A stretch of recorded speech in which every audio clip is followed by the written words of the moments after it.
बारामती लोकसभा मतदारसंघातला सुनेत्रा पवारांचा पराभव अजित पवारांच्या जिव्हारी लागला। काम करूनही लोकसभेत पराभव झाल्याचं अजितदादांनी म्हटलं, तशी खंत देखील बारामतीतल्या मेळाव्यात बोलून दाखवली।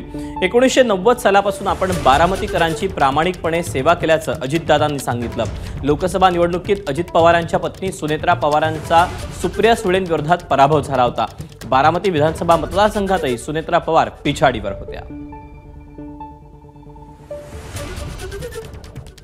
मी पण शेवटी माणूस आहे, मला पण कधी कधी विचार येतो की एवढी सगळी कामं करून बारामतीकर वेगळा पण निर्णय त्या ठिकाणी देऊ शकतात, तर मग आपण पण आता 33-34 वर्ष झाली, पण अशी जर गंमत होणार असेल तर झाकली मूठ 1.25 लाखाची चांगली, आपण पहिल्या दिवसापासून लाखांनी निवडून येणारी माणसं कुठं, आता आपल्याला पण मी आता 65 वर्षात झालो, आपण पण तसंच समाधानी, आपल्याला काही सुका बिका आम्ही मोटारी आमच्या काय करायचं ते त्याला राग म्हणता येणार नाही। ती खंत आहे की एवढ्या मोठ्या प्रमाणात आपण कामं करतो जनतेची, पण मग ज्या वेळेस खरी संधी येते जनतेतून निवडून येण्यासंदर्भात, त्यावेळेस जनतेने जे अपेक्षेने लोकसभेला मतदान करायला पाहिजे होतं ते झालं नाही।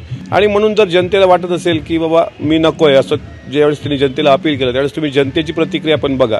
बारामतीकरांमध्ये दादांच्या बद्दल प्रचंड आदर आहे आणि विधानसभेत दादांशिवाय बारामतीला सुद्धा पर्याय नाही। एबीपी माझा, उघडा डोळे बघा नीट।